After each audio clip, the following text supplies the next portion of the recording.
बोलो सियावर रामचंद्र की जय। बोलिए रति रमन घनश्याम की जय। बोलिए राधा रानी की जय। धर्म की जय हो, धर्म की जय हो। अधर्म का नाश हो, अधर्म का नाश हो। प्राणियों में सद्भावना हो, प्राणियों में सद्भावना हो। विश्व का कल्याण हो, विश्व का कल्याण हो। नगर बस्ती की जय हो, नगर बस्ती की जय हो। अपने अपने माता पिता की जय हो, अपने अपने गुरुदेव भगवान की जय हो। गौ माता की जय हो। Mishra for you YouTube channel देखने वाले दर्शक भगवान की जय हो। गौ हत्या बंद हो, गौ हत्या बंद हो। गंगा अवंध हो, गंगा अवंध हो। भारत अखंड हो, भारत अखंड हो। हेलो नमस्कार आदाब सलाम सत श्री अकाल। केम छो कसे काय केरो हाल है क्या छी यहाँ सब कई सनवानी हाउ आर यू, कैसे हैं आप लोग। केमो नाचो मनक्कम खमहागनी हुकुम केमती अच्छंती की खबोर नमस्तुभ्यं।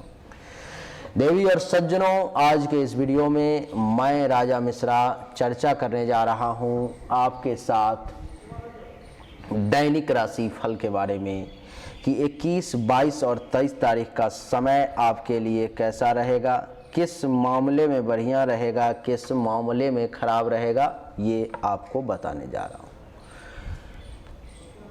इन 3 दिनों में किस राशि वालों के लिए उपाय करने की आवश्यकता नहीं है और कौन से राशि को उपाय करने की परम आवश्यकता है जिसके कारण उसको परेशानी ना हो।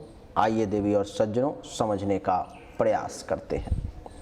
सबसे पहले पंचांग को जानेंगे। 21, 22 और 23 तारीख का पंचांग क्या कहता है। 21 तारीख को जो है अमावस्या है, मंगलवार का दिन है।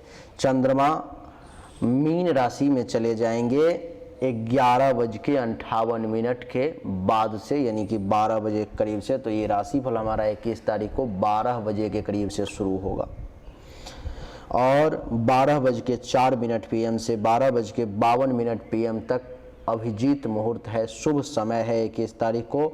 और दिशा शूल उत्तर दिशा की तरफ है, यानी कि संभव हो तो 21 तारीख को उत्तर दिशा की यात्रा ना करें। 22 तारीख को प्रतिपदा है, बुधवार का दिन है। चंद्रमा मीन राशि में रहेंगे, शुभ समय नहीं है और दिशा शूल उत्तर दिशा की तरफ है, यानी कि उत्तर दिशा की यात्रा जो है आपको नहीं करनी है। 23 तारीख को जो है सो द्वितीया तिथि है, गुरुवार का दिन है। चंद्रमा मीन राशि में 2:09 PM तक रहेंगे, यानी कि 23 तारीख को हमारा ये राशिफल 2:09 PM तक ही वैलिड माना जाएगा। और अभिजीत मुहूर्त 12:03 PM से 12:52 PM तक का है। देवी और सज्जनों, मेरा कुछ नहीं जा रहा था ये कहने में कि पूरे दिन 21, 22 और 23 तारीख का पूरे दिन का ये राशिफल है, लेकिन हमने ऐसा नहीं किया अथवा मैं ऐसा करता भी नहीं हूँ। मैंने समय इंगित कर दिया आपको कि इतने बजे से लेकर के 21 तारीख को और 23 तारीख को इतने बजे तक का ही है। ऐसा बहुत कम लोग करते हैं। सोचना है आप मैंने ऐसा क्यों किया, मैं कुछ नहीं कहूँगा। शुभ समय आपको बताया 23 तारीख को 12:03 PM से 12:52 PM तक। दिशा शूल दक्षिण दिशा की तरफ है, यानी कि दक्षिण दिशा की यात्रा आपको नहीं करनी है, आपके लिए अच्छा नहीं है। आइए आगे समझते हैं 21, 22 और 23 तारीख का राशिफल। सबसे पहले मेष से शुरू करेंगे। मेष राशि वालों के लिए कुंडली के प्रथम राशि का जो भाव होगा, चंद्रमा जहाँ पर बैठेंगे वो होगा द्वादश, यानी कि प्रथम राशि का भाव 12वां ही होगा।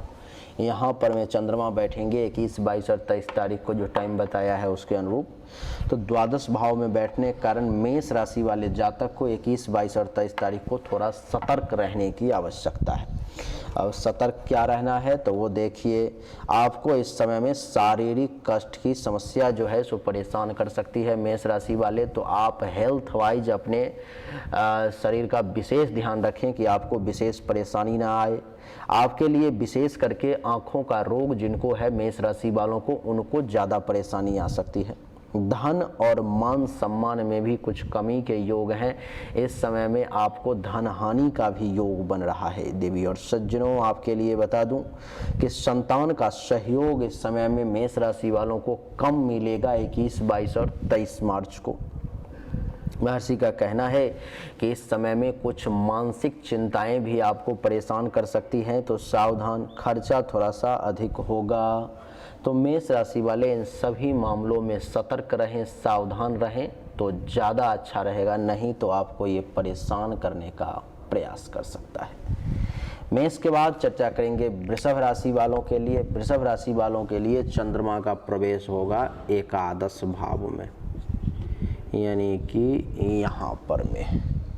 देवी और सज्जनों, कुंडली के एकादश भाव में वृषभ राशि वालों के लिए चंद्रमा का प्रवेश जो है सो ये दर्शाता है कि वृषभ राशि वाले जातक के आय में वृद्धि का योग बन रहा है, आमदनी में वृद्धि होगी, पैसा आपका अब बढ़ने वाला है।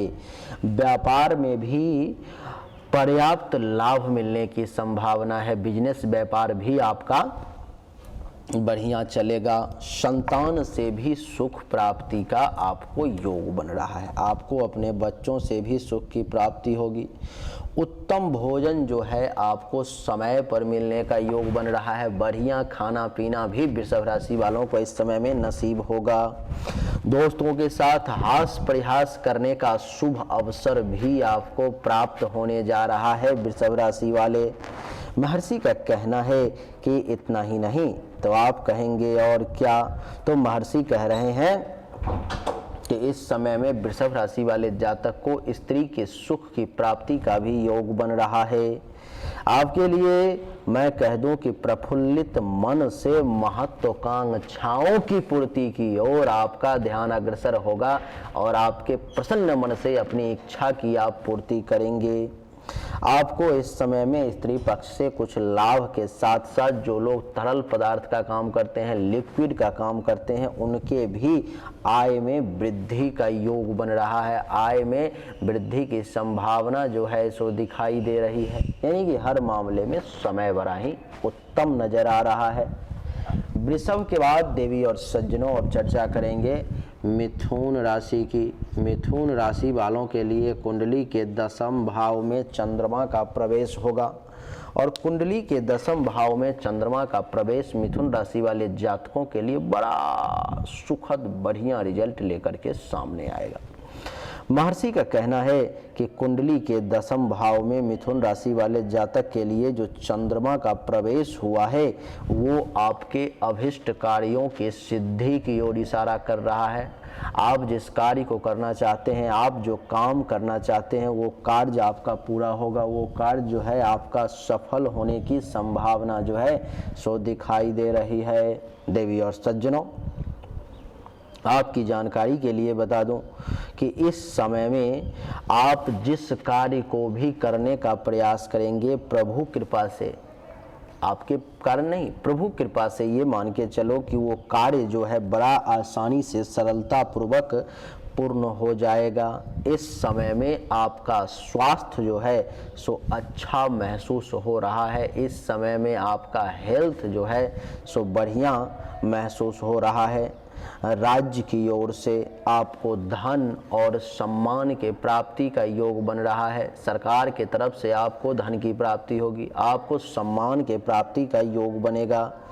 देवी और सज्जनों, महर्षि का कहना है कि नौकरी में पदोन्नति, नौकरी में कुछ ऐसा कार्य कर सकते हैं जो आने वाले लंबे समय में आपके लिए प्रमोशन का द्वार खोल सकता है, पदोन्नति के अवसर देगा। आपके जो सीनियर अधिकारी हैं मिथुन राशि वाले, वो भी आपसे प्रसन्न होंगे और कुंडली के 10वें भाव में मिथुन राशि वालों के लिए चंद्रमा के बैठने के कारण आपको उत्तम गृह के सुख का भी योग बन रहा है। बड़ा सुंदर और सुखी महसूस करेंगे आप। मिथुन के बाद कर्क राशि की चर्चा करेंगे। कर्क राशि वालों के लिए देवी और सज्जनों, कुंडली के 9वें भाव में चंद्रमा का प्रवेश होगा। कुंडली के 9वें भाव में चंद्रमा का प्रवेश अच्छा नहीं है। ये बता रहा है कि आपको मालिक के तरफ से, सरकार के तरफ से, समाज के तरफ से इस समय में सतर्क रहना चाहिए कि इस 22 और 23 तारीख को, नहीं तो आपको उन सब के तरफ से कुछ परेशानी, कुछ नुकसान की संभावना जो है दिखाई दे रही है। आपके सामने में कुछ परेशानी आ सकती है। देवी और सज्जनों, कर्क राशि वालों के लिए कुंडली के 9वें भाव में चंद्रमा का बैठना आपके बिजनेस और व्यवसाय में भी कुछ नुकसान की स्थिति को उत्पन्न कर सकता है। आपका बिजनेस जो अच्छा चल रहा था, इस समय अनुभव करेंगे कर्क राशि वाले कि किसी न किसी कारणवश आपका बिजनेस खराब हो गया, किसी न किसी कारणवश उसमें परेशानी आ गई। ये आपको अनुभूति होगी। देवी और सज्जनों, आपकी जानकारी के लिए बता दूं कि इस समय में संतान से वाद विवाद करने की आवश्यकता नहीं है, तो वो वाद विवाद मतभेद की स्थिति में उत्पन्न हो सकता है और आपका स्वास्थ्य भी इस समय में थोड़ा सा नरम पड़ सकता है। उधर छाती से संबंधित किसी प्रकार की शिकायत आपके सामने में आ सकती है। पेट से संबंधित, छाती से संबंधित किसी प्रकार की शिकायत, परेशानी आपके सामने में आ सकती है। महर्षि का कहना है कि इतना ही नहीं, क्या इतना ही नहीं, आपका भाग्य भी इस समय में साथ देता हुआ खूब नजर नहीं आ रहा है। दुश्मन आपको परेशान करने का प्रयास कर सकता है। दुश्मन आपको जो है सो ऐसी कोशिश कर सकता है कि आपको किस प्रकार से डैमेज किया जाए, किस प्रकार से परेशान किया जाए। इसलिए हमेशा सावधान रहें, सतर्क रहें, अपने आँख कान खुले रखें तो ज़्यादा अच्छा रहेगा। कर्क के बाद अब बारी आती है सिंह राशि की। सिंह राशि वालों के लिए कुंडली के 8वें भाव में चंद्रमा का प्रवेश हो जाएगा। कुंडली के 8वें भाव में चंद्रमा का प्रवेश, देवी और सज्जनों, ये दर्शाता है कि सिंह राशि वालों के लिए 21, 22 और 23 मार्च का समय जो है सो उतना अच्छा नहीं है।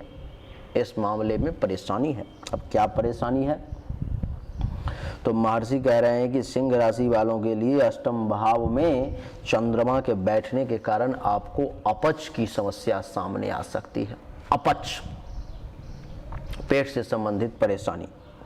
सिंह राशि वालों के लिए कुंडली के 8वें भाव में चंद्रमा के बैठने के कारण आपको जो है इस समय में अपच के साथ साथ जो है सो श्वास से संबंधित जिसको परेशानी है, दम्मा है, सर्दी खांसी ज़्यादा रहती है, उसको इस समय में ये चंद्रमा कुछ परेशान करने का सिंह राशि वालों के लिए प्रयास कर सकता है। देवी और सज्जनों, इतना ही नहीं है, आपके लिए बता दूं कि 8वें भाव में सिंह राशि वालों के लिए चंद्रमा का बैठना आपको बिना मतलब के लड़ाई झगड़ा वाद विवाद में भी डालने का प्रयास करेगा। इसका ऐसा कोशिश रहेगा कि किसी न किसी कारणवश आपको फंसा दें, किसी न किसी कारणवश आपको जो है सो परेशानी में डाल दूं, ऐसी कोशिश जो है सो ये कर सकता है। देवी और सज्जनों, इस समय में आपको मानसिक कलेश से दूरी बना के रखनी है। ऐसा प्रयास ही नहीं करना है जिससे कि मानसिक कलेश की स्थिति उत्पन्न हो। नियत समय पर, सही समय पर अच्छा भोजन प्राप्त करने में भी कुछ परेशानी का आपको सामना करना पड़ सकता है। सही समय पर में बढ़िया भोजन भी आपको नहीं मिल सकता है। अचानक से किसी प्रकार की बड़ी परेशानी, कोई बड़ा कष्ट आपको घेरने का प्रयास कर सकता है और कुछ धन का भी आपको नुकसान हो सकता है। तो इसलिए इस समय में अगर सावधान रहेंगे तो ज़्यादा अच्छा रहेगा। सिंह के बाद अब बारी आती है कन्या राशि की। कन्या राशि वालों के लिए कुंडली के 7वें भाव में, कुंडली के 7वें भाव में जो है सो चंद्रमा का प्रवेश रहेगा। और कन्या राशि वालों के लिए कुंडली के 7वें भाव में चंद्रमा का प्रवेश जो है सो ये दर्शाता है कि आपको इस समय में धन के विशेष लाभ का योग बन रहा है। आपको इस समय में धन का जो है सो ज़्यादा से ज़्यादा लाभ मिलने की संभावना है। आपको पर्याप्त काम सुख सेक्सुअल सेटिस्फैक्शन मिलने का भी योग कन्या राशि वाले बन रहा है। महर्षि का कहना है कि छोटी छोटी लाभदायक यात्राएं भी आपको करनी पड़ सकती है। छोटा छोटा कुछ ऐसा कार्य कर सकते हो जिससे कि आपको लाभ मिले, जिससे आपको की फायदा मिले। वाणिज्य तथा व्यवसाय में भी लाभ मिलने की खूब संभावना है। बिजनेस व्यवसाय में भी जो है सो आपको बढ़िया लाभ मिलेगा, आपको बढ़िया फायदा होगा। महर्षि का कहना है कि इस समय में कन्या राशि वाले जातक को उत्तम भोजन, क्षीर आदि पेय पदार्थ के साथ शयन सुख के प्राप्ति का योग बन रहा है। स्वास्थ्य भी आपका बढ़िया रहेगा। वाहन और ख्याति की प्राप्ति के भी बड़े सुंदर योग बनेंगे, बहुत बढ़िया रहेगा, अच्छा दिखाई दे रहा है। कन्या के बाद अब बात करेंगे तुला राशि की। तुला राशि वालों के लिए कुंडली के छठे भाव में चंद्रमा का प्रवेश जो कि अच्छा संकेत दे रहा है। तुला राशि वालों के लिए कुंडली के छठे भाव में बैठा हुआ ये चंद्रमा ये दर्शा रहा है कि आपको धन के लाभ का विशेष योग बन रहा है। आपको धन का विशेष लाभ हो सकता है। इस समय में आपको पर्याप्त काम सुख के प्राप्ति का भी योग बन रहा है। स्वास्थ्य भी आपका तुला राशि वाले अच्छा रह सकता है। यश और आनंद के प्राप्ति का भी योग बनेगा। इस समय में आपके यश में कुछ कमी और आनंद के प्राप्ति में भी कुछ कमी का योग बन रहा है। महिलाओं से आपका संपर्क बढ़ता हुआ नजर आ रहा है। इस समय में कुछ महिलाओं के साथ जो है सो आपका संपर्क बढ़ सकता है तथा अपने घर में भी सुख प्राप्ति के योग बन रहे हैं। आपको अपने घर में सुख की प्राप्ति होगी। शत्रु आपका पराजित होगा, रोग का नाश होगा, परंतु खर्चा आपको अधिक करना पड़ सकता है अथवा आप ज़्यादा कर सकते हैं। तुला के बाद अब बारी आती है वृश्चिक राशि की। वृश्चिक राशि वालों के लिए कुंडली के पंचम भाव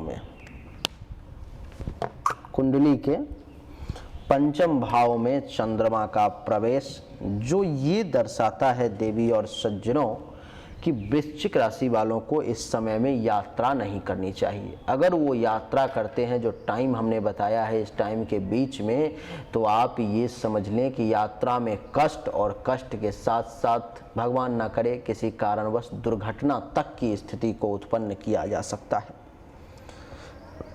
कार्य में सफलता के भी योग बहुत कम नजर आ रहे हैं। मन में अशांति की संभावना दिखाई दे रही है और धन हानि के भी योग दिखाई दे रहे हैं।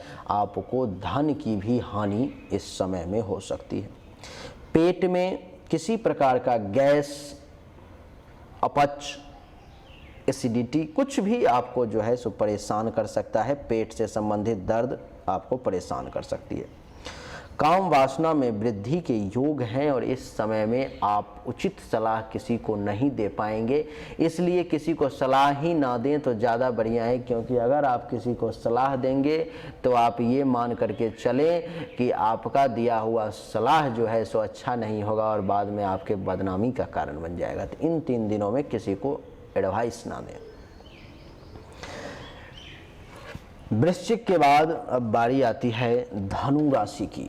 धनु राशि वालों के लिए कुंडली के चतुर्थ भाव में चंद्रमा का प्रवेश होगा। देवी और सज्जनों, कुंडली के चतुर्थ भाव में चंद्रमा का प्रवेश ये दर्शाता है कि आपको अपने ही लोगों के साथ, स्वजनों से विवाद का योग बन रहा है। अपने ही लोगों के साथ किसी न किसी कारणवश आपका लड़ाई झगड़ा, वाद विवाद हो सकता है।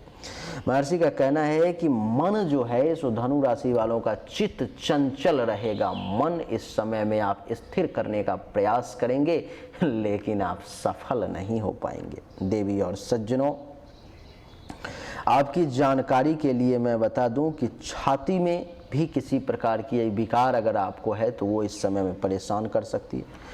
भोजन का सही समय पर में नहीं मिलना और नींद में बाधा का योग भी आपको दिखाई दे रहा है। जल तथा स्त्री जाति से भी आपको भय का योग है। आपको जल से कुछ नुकसान होने की संभावना है और स्त्री जाति से, महिलाओं से जो है आपको कुछ नुकसान हो सकता है कुछ, इसलिए सावधान रहें। इस समय में आपके लिए अच्छा रहेगा कि ऐसे जगहों पर में जाने से बचें जहां पर में डर है। ऐसे जगहों पर में जाने के साथ साथ ऐसे लोगों से मिलने से भी बचें जहां पर में ये है कि आपके अपमान किए जा सकते हैं, आपको अपमानित किया जा सकता है, तो बचें। स्त्री सुख में भी कुछ कमी के योग आपके लिए बन रहे हैं। धनु के बाद मकर राशि के बारे में चर्चा करेंगे। मकर राशि वालों के लिए कुंडली के तीसरे भाव में चंद्रमा का प्रवेश है और कुंडली के तीसरे भाव में चंद्रमा का प्रवेश देवी और सज्जनों ये दर्शाता है कि मकर राशि वालों को धन प्राप्ति के बड़े सुंदर योग इस समय में बन रहे हैं। जो शुरू में हमने आपको टाइम बताया था, चंद्रमा इतने बज के इतने मिनट से इतने बज के इतने मिनट तक रहेगा, तो बड़े सुंदर धन प्राप्ति के योग बनेंगे। आपको वस्त्रादि का सुख भी मिलेगा, बढ़िया कपड़ा, मन पसंद कपड़ा भी पहनने को आपको मिलेगा। और महर्षि का कहना है कि आपका स्वास्थ्य भी इस समय में अच्छा रहेगा। अगर किसी प्रकार की हेल्थ वाइज इशू है, तबीयत खराब है, कुछ भी परेशानी है, तो उसमें भी राहत मिलेगी। शत्रुओं पर विजय प्राप्त करेंगे। मन जो है आपका बहुत प्रसन्न रहेगा इस समय में। प्रेमी प्रेमिका के साथ वक्त बिताने का मकर राशि वालों को मौका भी मिल सकता है। महर्षि का कहना है कि इतना ही नहीं तो आप कहेंगे और क्या, बंधुजनों से लाभ मिलेगा, व्यक्तियों से संपर्क बढ़ेगा और भाग्य में भी वृद्धि के योग दिखाई दे रहे हैं। यानी कि हर मामले में मकर राशि वालों के लिए समय अच्छा संकेत दे रहा है। मकर के बाद अब बात करेंगे कुंभ राशि की। कुंभ राशि वालों के लिए कुंडली के द्वितीय भाव में चंद्रमा का प्रवेश अच्छा संकेत नहीं दे रहा। ये कह रहा है कि इस समय में कुंभ राशि वाले जातक को सब कुछ अगर है भी, फिर भी मानसिक असंतोष की स्थिति जो है सो आपको परेशान कर सकती है। मानसिक तौर पर में आप बहुत ज़्यादा प्रसन्न, बहुत ज़्यादा खुश नहीं रहेंगे। देवी और सज्जनों, इस समय में महर्षि का कहना है कि कुंभ राशि वाले व्यक्ति जो हैं सो उनका कुटुंब के साथ संबंध में भी कुछ उतार चढ़ाव की स्थिति आएगी। परिवार के लोगों के साथ भी कुछ टेंशन तनाव की स्थिति बन सकती है। नेत्र से संबंधित पीड़ा या कोई अन्य रोग भी आपको परेशान करने का प्रयास कर सकता है। अच्छा भोजन और सुख प्राप्ति में भी बाधा के संकेत दिखाई दे रहे हैं। बढ़िया भोजन भी आपको बहुत कम मिलेगा और सुख प्राप्ति में भी कुछ बाधा मिल सकता है। कार्यों में असफलता मिलने की संभावना, पाप कर्मों में प्रवृत्ति और विद्या में रुचि कम होने की संभावना भी कुंभ राशि वालों के लिए दिखाई दे रही है। कुंभ के बाद अब बारी आती है मीन राशि की। मीन राशि वालों के लिए कुंडली के प्रथम भाव में चंद्रमा का प्रवेश जो ये दर्शाता है कि मीन राशि वालों के लिए इस समय बहुत बढ़िया है। इस समय में मीन राशि वाले जातक को सुख प्राप्ति का योग, आनंद प्राप्ति का योग बन रहा है। बड़ा अंदर ही अंदर प्रसन्नचित रहेंगे, आनंदित रहेंगे। अगर किसी प्रकार की बीमारी है, रोग है, तो वो इस समय में आपको बहुत ज़्यादा परेशान जो है सो नहीं कर पाएगी। उत्तम भोजन मिलने की संभावना, वस्त्र और शैया सुख के प्राप्ति का भी बड़ा सुंदर योग बन रहा है। इस समय में हो सकता है तो मीन राशि वाले जातक अपने प्रेमी प्रेमिका अथवा जीवन साथी के साथ भी वक्त बिता सकते हैं। इस समय में मीन राशि वाले जातक को कुछ उपहार और कुछ धन प्राप्ति के भी योग दिखाई दे रहे हैं। बड़ा सुंदर योग है। अगर आप किसी प्रकार का दैनिक रोजगार व्यवसाय करते हैं तो यहाँ से दृष्टि सप्तम भाव पर में है, आपको उसमें भी सफलता के योग दिखाई दे रहे हैं। प्राइवेट पार्ट से संबंधित किसी भी प्रकार की परेशानी है, गुप्त इंद्रिय से संबंधित, पेशाब के रास्ते से संबंधित, किडनी से संबंधित, तो उसको चंद्रमा थोड़ा सा जो है सो राहत देने का प्रयास करेगा। चंद्रमा का ये प्रयास रहेगा कि आप थोड़ा सा राहत महसूस करें, थोड़ा सा आपको अच्छा लगे। अगर किसी व्यक्ति के विवाह की चर्चा चल रही है और इस समय में वो चर्चाएं चलती है तो वो फाइनल होने तक की बात पहुंच सकती है, ऐसा योग है। तो देवी और सज्जनों, यही थी मेष से लेकर मीन तक की कहानी जो हमने आपको सुनाने का प्रयास किया इन 3 दिनों के लिए। उम्मीद करता हूं कि आपको हमारा ये राशिफल पसंद आया होगा, अच्छा लगा होगा। अगर आपको पसंद आया, अच्छा लगा तो इस वीडियो को लाइक करें, शेयर करें, चैनल को सब्सक्राइब करके इसके बेल आइकन के बटन को दबाएं। एक बार फिर से आप सभी का बहुत बहुत धन्यवाद। Thank you so much. जय हिंद, वंदे मातरम। बोलिए राधे राधे।